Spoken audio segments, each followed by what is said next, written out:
എല്ലാവർക്കും ഡ്രാമ റിവ്യൂയിലെ പുതിയൊരു എപ്പിസോഡിലേക്ക് സ്വാഗതം.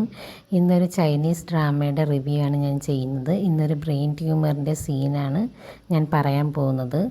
ഒരു സ്റ്റുഡൻറ്റിനെ കുറച്ച് പേര് ചേർന്ന് ബുള്ളി ചെയ്യുന്നുണ്ടായിരുന്നു. ഇവൻ അത് കാണുകയും അതിന് ഇടപെടുകയും ചെയ്യുന്നുണ്ട്.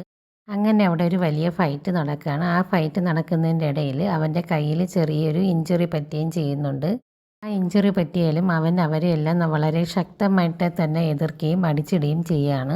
അതിനുശേഷം ആ സ്കൂൾ സ്റ്റുഡൻറ്റ് പയ്യൻ്റെ അടുത്തേക്ക് പോകുന്നുണ്ട്. അവൻ്റെ അടുത്ത് പോയി അവൻ ഓക്കെ ആണോ എന്നൊക്കെ ചോദിച്ചിരിക്കുന്ന സമയത്ത് അവൻ പെട്ടെന്ന് തല ഇറങ്ങി വീഴാണ്. സമയത്ത് ബാക്കിലൂടെ ഒരാൾ അവനെ ഉപദ്രവിക്കാൻ വേണ്ടി നോക്കുന്നെങ്കിലും അവൻ ഉപദ്രവിക്കുന്നതിന് മുമ്പ് തന്നെ ആ പയ്യൻ തല ഇറങ്ങി വീഴുന്നുണ്ട്. നമ്മുടെ ഹീറോ തല ഇറങ്ങി വീഴുമ്പോൾ ഉടനെ തന്നെ ഈ സ്കൂൾ സ്റ്റുഡൻ്റ് ആണെങ്കിൽ അവനെ ഹോസ്പിറ്റലിലേക്ക് എത്തിക്കുകയാണ്.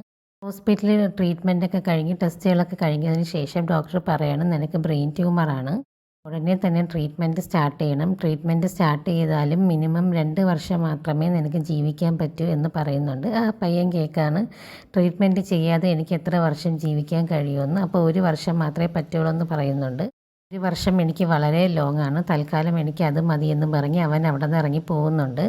അവൻ അവസാന നിമിഷം അവൻ്റെ പഴയ ഓർമ്മകളായിട്ട് അവൻ്റെ മുത്തശ്ശിയുടെ വീട്ടിലേക്ക് പോകാനായിട്ട് തീരുമാനിക്കുന്നുണ്ട്. പിന്നെ അവിടെ വച്ച് അവൻ നമ്മുടെ ഡ്രാമയുടെ സെക്കൻഡ് ലീഡായിട്ടുള്ള ഹീറോയിനെ കാണുന്നുണ്ട്. അവൻ്റെ മുത്തശ്ശിയുടെ വീട്ടിലാണ് അവർ താമസിക്കുന്നത്. അവൻ്റെ മുത്തശ്ശി അവസാന നിമിഷം ആ വീട് അവരുടെ പേരിലേക്ക് എഴുതി കൊടുത്തിട്ടുണ്ടായിരുന്നു. അതുകൊണ്ട് തന്നെ അവരാണിപ്പോൾ അവിടെ താമസിക്കുന്നത്. അവൻ വന്നിട്ട് അവരുടെ അടുത്ത് ബഹളം വയ്ക്കുന്നുണ്ട്, ഇവിടെ നിന്ന് ഇപ്പോൾ ഇറങ്ങിക്കോളണം, ഇത് എൻ്റെ വീടാണ്, ഇത് എൻ്റെ മുത്തശ്ശിയുടെ വീടാണ്, ഞാൻ ഇവിടെ തന്നെ താമസിക്കുന്നൊക്കെ പറയാണ്. ആ സമയത്ത് നമ്മളെ സെക്കൻഡ് ലീഡായ ഹീറോയുടെ സിസ്റ്റർ ആണെങ്കിൽ ഇവനെ ആരോ ബുള്ളി ചെയ്യുന്നതെന്ന് വിചാരിച്ചിട്ട് അവളൊരു ബുക്കെടുത്ത് അവൻ്റെ തലയിലേക്ക് എറിയുന്നുണ്ട്. ഇവന് ബ്രെയിൻ ട്യൂമർ ഉള്ളത് കൊണ്ട് തന്നെ അത് ശക്തമായി എറിയുന്നത് കൊണ്ടും അവന് നല്ല വേദന എടുക്കുകയും അവൻ പെട്ടെന്ന് തല ഇറങ്ങി ആ പയ്യൻ്റെ ദേഹത്തോട്ട് വീഴുകയും ചെയ്യുകയാണ്.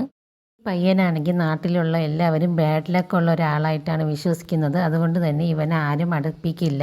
അടുത്തിരിക്കുന്നവർക്കെല്ലാം ബാഡ് ലക്ക് വരുമെന്നാണ് അവിടെയുള്ള ആൾക്കാരെല്ലാം വിശ്വസിച്ചിരിക്കുന്നത്. ഇവനും സ്വയം അങ്ങനെയാണ് വിശ്വസിക്കുന്നത്. അപ്പോൾ ഇനി ചേട്ടൻ്റെ ബാഡ് ലക്ക് ഇവനെങ്ങാനും കിട്ടിയോ എന്നൊക്കെ ചോദിക്കുന്നുണ്ട്. ഉടനെ തന്നെ അവൻ അവനെ പിടിച്ച് മാറ്റുകയും ചെയ്യുകയാണ്. ശേഷം അവന് പലതവണയായിട്ട് ഇതുപോലെ ട്യൂമർ ആക്റ്റീവ് ആവുകയും ഇവന് പല സിംറ്റംസ് വരെയും തലയിറങ്ങി വീഴുകയും ഒക്കെ ചെയ്യുന്നുണ്ട്. ആ സമയത്തൊക്കെ ഈ പയ്യനാണ് അവനെ ഹെൽപ്പ് ചെയ്യുന്നത്. അവന് ട്യൂമറുള്ള കാര്യം ഇവനറിയില്ല. ഇവൻ്റെ ബാഡ് ലക്ക് കാരണമാണ് അവനിങ്ങനെ സംഭവിക്കുന്നത് എന്നാണ് ഈ പയ്യനും വിശ്വസിക്കുന്നത്. തല ഇറങ്ങി വീഴുന്ന സമയത്തും അവൻ സ്കൂളിൽ വെച്ച് തല ഇറങ്ങി വീഴുമ്പോഴും ഒക്കെ ഇവനാണ് അവനെ അവിടുത്തെ റൂമിൽ കൊണ്ടുപോയി ഇവന് ട്രീറ്റ്മെൻറ്റ് കൊടുക്കാൻ ഹെൽപ്പ് ചെയ്യുന്നതും ഒക്കെ. എൻ്റെ സ്കൂളിൽ ആ നഴ്സിംഗ് ഹോമിലെ ഡോക്ടർ വന്നിട്ട് ഇവൻ്റെ ബ്രദറാണ്. പക്ഷേ ഇവൻ്റെ ബ്രദറിനും അവൻ്റെ കണ്ടീഷനെ കുറിച്ചൊന്നും അറിയില്ല. ഇവൻ ട്രീറ്റ്മെൻറ്റ് എടുക്കാത്തത് കൊണ്ട് തന്നെ ഇടയ്ക്കിടയ്ക്ക് തല ഇറങ്ങി വീഴുന്നുണ്ട്. താങ്ക്